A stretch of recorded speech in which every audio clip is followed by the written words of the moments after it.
They pass it, or they'd write back. But you're kids, man. 30 seconds. So fun. I'm memory lane right now. It is. It was. We used to write freaking notes and then pass them around, and it's not for your teacher's eyes or the adult eyes. We would make fun of the teacher. Yes. In my Spanish class, we would make fun of her. Or Miss Wetzel. And then all we did was just draw cartoons and pass it, and it wouldn't add to the cartoon. Oh, that's cool. About her, which is so mean, but that's what you did. Yeah. And then would she get it? I don't think she ever found it. God, it's a bummer when they get it. Yeah. Luckily, if she found it, I would have felt horrible because it would have broken her heart. And we're just trying to have fun. You also, you're kids. You're not thinking like that. Jeez, man. So those are the things that the kids these days are missing out on, like those little things, like you're putting it together, you're creating stuff, and you're passing it. You don't do that anymore. No notes. There's not. Remember when you just put up the projector and you have to write note, like keep up and write notes. Yeah. But what's weird about that, when I think about it, and the way we were learning back then, is I can't listen to what you're saying and write the notes. I couldn't keep up. My friends couldn't either. I mean, we weren't just a bunch of Wayne heads. Such an old reference, if you know the cartoon. We're not just a bunch of old Wayne heads, but you'd be writing down, and you're not getting information. It's like trying to, if I try listening to a podcast, reading a book, there's just a disconnect. You can't do both at once. I couldn't write notes and listen to what they're saying because they're switching the pages. Yeah. This day and age, I think some schools you can just download the material. Boom, boom, boom.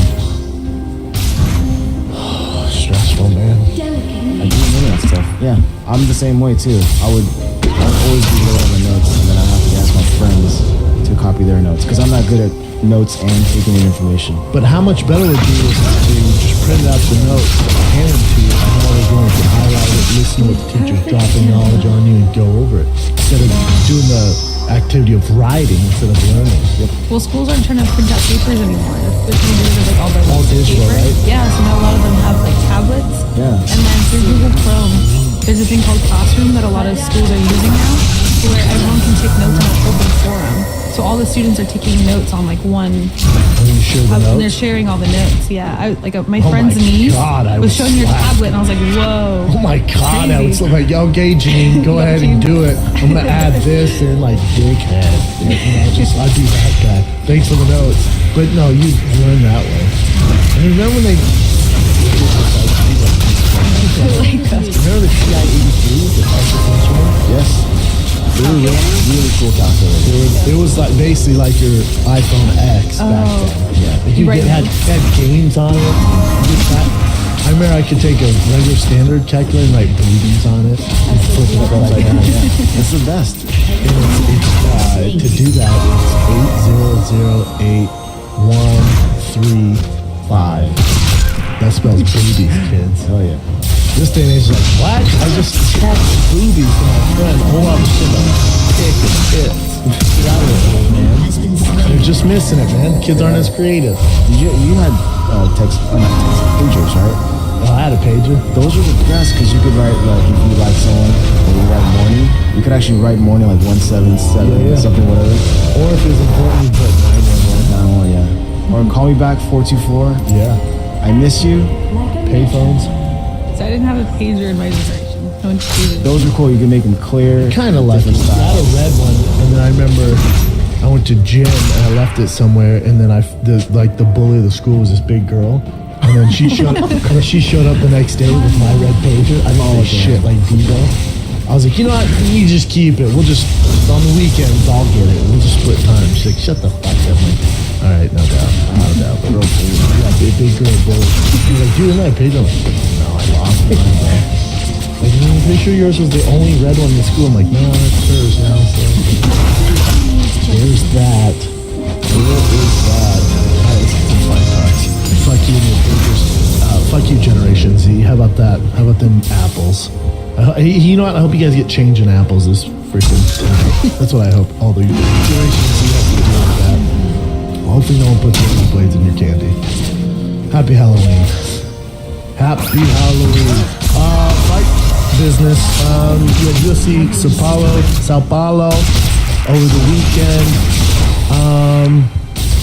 It was a good card. I thought, when I made my picks, I was picking the underdogs for betting. And a lot of time when I make my picks, when I make my picks tonight or today for the UFC 217 card, a lot of it's based off the odds. I'm not trying to hurt anyone's feelings. Sometimes I'll have friends text me who I pick against, stuff like that. It has nothing to do with my relationship, my personal relationship with anyone. It's me picking as an analyst and not as just a freaking friend. That's why I hate making picks. And some of these picks, like TJ and Cody, I hate picking against either one of those guys. But you got to do it. I think every one of those picks are, you just got no backbone there. I'm not saying you got to put anyone down, but if you don't make picks, what are you doing? That's why people are listening. Back to Sao Paulo. The underdog pick where I thought was the best money was the Pedro Munoz fight against Rob Font, which he won by guillotine choke. Again, a lot of this comes from guys I train with. I know how much of a monster he is, and he only loses to upper echelon guys. John Lineker looked great. That's a tough go for Marlon Vera, but Marlon Vera has a huge career in front of him. Jim Miller, I don't know how many he has left in the tank. Trinaldo either. Trinaldo's not young, so you have 2-year-old cats going at it. And then, the star of this entire UFC Sao Paulo is Colby Covington against Damian Maia. He came in talking all that mess, and it's very Chael Sonnen-esque. I think he's doing the right thing. I think he's even though Derek Brunson murked Lyoto Machida, Colby Covington's the talk of the town. Our fight world, this town. I think they got him ranked at number 3 now in the welterweights, and I'm gonna get to welterweights and how exciting it is. But Colby Covington, he's doing it right. Whether you love him or hate him, he's definitely doing it right because we're talking about him. And you look at the welterweight division. There's a bunch of legends up there. There's some superstars, and then you got a bunch of foaming at the mouth young up-and-comers who are the future of the UFC. And if you're a UFC employee or you're just a fan of the sport, I think look no further than your welterweight division to carry into the next few years. There's literally, that welterweight division is murderers row. It's filled with some older guys that we know of, that we love, but it is in good hands. And more so than any other division, I think it's in good hands. Because when you look at, you got Woodley the champ, and you got Robbie Lawler, Thompson who fights this weekend, and Colby Covington's number 3, which I think is a little weird. He's number 3. We'll get to that. Then you got Jorge Masvidal at 4, fights this weekend, number 2, against Wonderboy Thompson. Obviously, Damian Maia, older. So let's just go through the top. Let's do the top 10. So you got Tyron Woodley, right? I would say older, but he's your champ. You got Robbie Lawler, older. Stephen Boy Thompson, older. Then you got Colby Covington, number 3, young cat. Jorge Masvidal, older. Damian Maia, older. Javier Dos Santos, older. Older. older. So you got Darren Till, you got Colby Covington, and then you got Mike Perry. How Mike Perry's not in the top 15 is insane. But you got Mike Perry, you got Usman. So there's just a lot of talent at welterweight. But back to Colby Covington, when he called the Brazilians, they call them scumbags. Filthy animals. He's not going to win over a ton of fans doing that, but you're talking about him, so it's kind of like a Floyd Mayweather thing or the Tito Ortiz thing where you're going to want to tune in to see this kid fight, because if you hate what he's doing, you want to see him get annihilated. If you like what he's doing, you like how he's anti-Brazil, then you're going to freaking root for the kid. And in a division that's filled with killers, when you're talking about him, I just think he's going about the right way. I'll tell you who's not going about this whole Colby Covington thing the right way is the champ, Tyron Woodley. Woodley's going, I'm not going to give him any platform, I'm not even going to address it. Okay, go back to that 170 rankings. Okay, Tyron, so you don't, and again, I'm a fan of Woodley, and I respect what he's done, especially on the time he's defending the title, and a lot of people aren't doing that, but okay, Woodley, you don't want to address Colby Covington. Who do you think you're going to fight next that we care about? When I say care about, it doesn't mean it's not a great fighter. Listen, if Robbie Lawler to win against Dos Santos, that's a fight. All right, I get. Like they do golf. Nope. Who's really foaming at the mouth. They're going crazy to watch Woodley perform right now. I think he's an amazing fighter. He's a champ. He's fought all comers. You look at his resume, it's crazy. He has every right to be champion, but he's just not a draw because we don't care if he wins or loses. Those one-boy fights just took their form. There's argument that was one of the worst, one of top 2 worst title fights of all time. That fight was fucking terrible. Try not to cuss as much, but sometimes just come out when I get passionate. Though that title fight was awful, man. And then the Damian Maia fight, you're not knocking anyone's head back, but he's winning, so you can't take it away from him. And you are currently the champ. But no one is like, oh my God. I've never met one person like, dude, I cannot wait to see Woodley's next fight. It's going to be so sick. That's going to happen. And then if you're Woodley, you're, well, dude, I have these finishes. I have 9 finishes. I beat this guy, I get that. But I'm going based off the last 2 fights you won with and then the fight with Maia. It's tough for the done. Then, seeing what happened to Jose Aldo, you get a kid who can talk, a kid who people are going to love or hate. It's going to be an eyeball to your fight. Colby Covington, there's history. There's fight. You have your AT&T connection. The kid likes to talk shit. He's not scared to go out on a limb. I think he can't take it far enough. I know people go, oh, don't cross the line. I think Kobe needs to go, where's the line? And fucking run through it. Where's the line that's going to offend people? This is it here. Run right through it. Put even more speed on everybody. And look, he's number 3 in the world right now. So I think Woodley's just making a mistake. I also think Woodley's making a mistake. He's doing all this stuff, right? He has his TMZ show. He's on the UFC panel. He's commentating. Movies. It's gonna catch up. All that's old school. You know what's old school? Not being fully focused on fighting. You know what's old school? Fighting more than 3 times a year. A Don Cerrone type is trying to always cut weight and fight whoever, whenever. That's the game evolved since then. People go, well, last year. You talking about last year? Are you shitting me? The game's so fast. It's evolving so fast. You're Woodley. You can't do all that stuff when you got a guy in Darren Till. You know what Darren Till's in? You know what company Darren Till's in right now? You know who Kobe Covington's in? Neither. Probably Kobe Covington training squad is what I'm thinking. You know, so, and I get it. Tyron Woodley's been there for a long time. He's one of the best welterweights of all time, and he's doing his thing. He's champ, and he's defended it. So maybe he's like, man, I have these other opportunities. So I'm just doing this over here. Come get it, boys. I get that, man. I get 100%. But Usman, Till, Covington, those guys aren't doing those things. That's who you got to worry about. You know what Wonderboy brings to the table. You know what Masvidal brings to the table. You know what Damian Maia brings to the table. We know what Dos Santos is going to do. We know what Carlos Condit's going to do. We know what Don Cerrone's going to do. I couldn't tell you how to beat Usman. I couldn't tell you how to beat Darren Till right now. I don't know what he's going to do with Kobe. We haven't seen enough of it. What I do know is all they're solely focused on is getting that belt. And that means a world of difference. So I think these young guys are realizing that they can make up ground on these vets, these famous vets who want to cross over the ring and do this in their way. Like, oh shit, he's going that. I want what you have. Let me go get it. It's a fine line there, man. So I think Kobe Covington has a case to fight Woodley. The only thing that's going to mess that up is if Jorge Masvidal murks Wonderboy Thompson. That's a big if. But if Masvidal can get a huge win past Wonderboy Thompson, he's gonna leapfrog everyone and fight for the title. If Wonderboy murks Masvidal, he's not fighting for the title. You're fucking crazy. You think anyone wants to see Woodley versus Wonderboy 3? They're just bad dance partners. They're both great individually. Any other matchup, I would tune in. Wonderboy versus Woodley should never ever happen again. That fight should never happen. Just chalk it up. Nope, they don't mix well. Move on. There's a way other matchups. There's a ton of other matchups. Those welterweights, man. I'm a welterweight.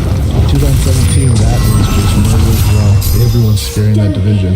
And you just got this crop of young killers and Kobe, Till,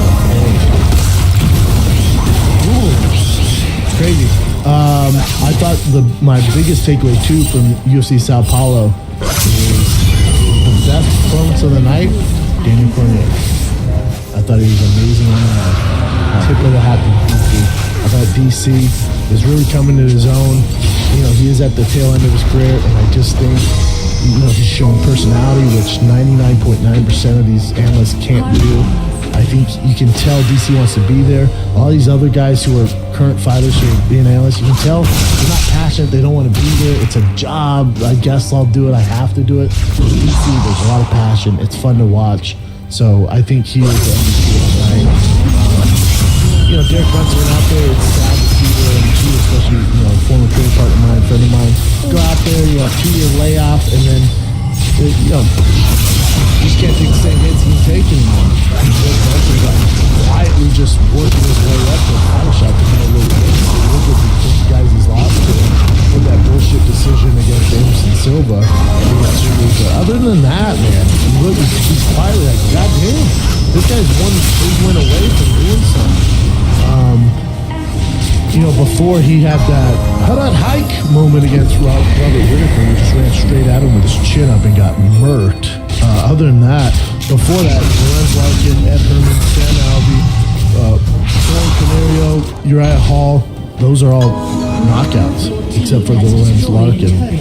But and then of course he gets murked by Robert Whittaker. Whittaker's the champ, so you can't hang your head about that. And then the whole game plan.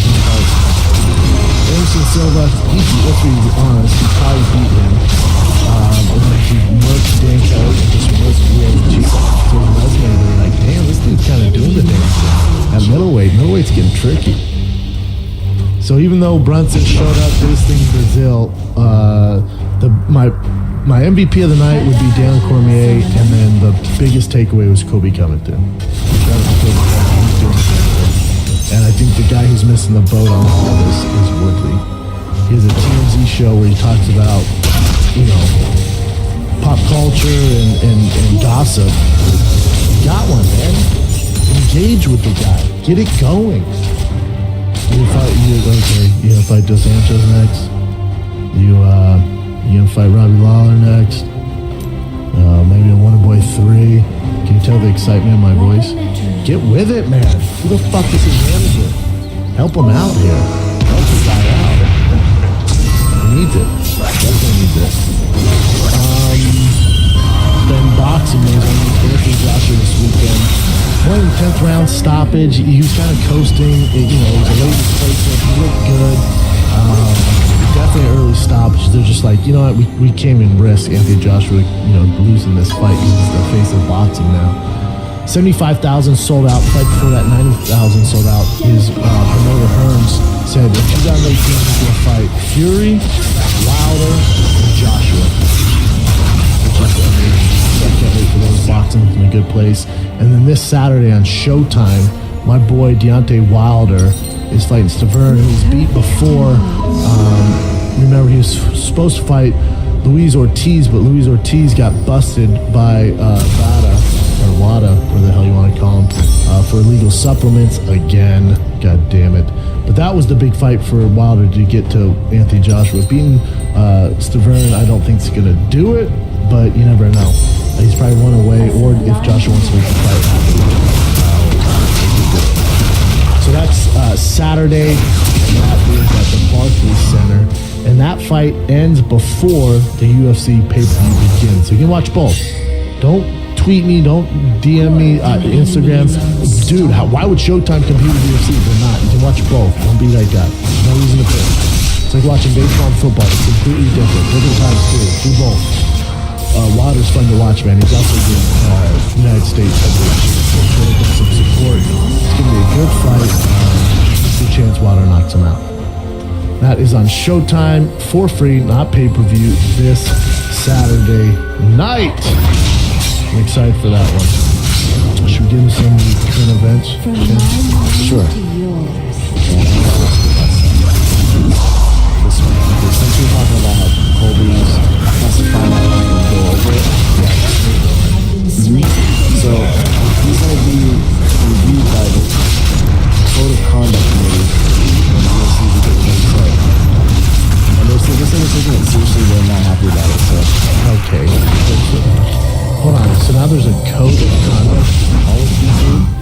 see? But I don't see how it affects this. This is like more trash talk. What are you gonna do? Hey, Colby, listen, man, let's not call Brazil filthy animal. Well, that's a real spiel. That's what I do. Like, I'm taking a page out of Wrestling Heels books where I'm trying to offend them so they tune in to watch me lose. What? Hold on. Now I gotta check in with you guys with the way I hype a fight. You guys are awful at hyping fights. If I leave it up to you, no one's gonna know my name. That doesn't work. You can't. That just doesn't work. Now, if he's saying racist stuff, if he's cussing, if we're in contact community, you have a legit argument here. But if a guy's doing this, yeah, you lame here if you want to whatever you are. We are there. But anyways, UFC Code of Conduct Committee, Jesus Christ. You can't tell a guy how to get on the mic and speak. No cuss words, I agree. Racism, I agree. Being homophobic, I agree with. Any of that stuff, I get. But don't tell a guy how to fight, especially you know? It's definitely working. This is the most I've ever heard about Colby Collins. Let me see your apology.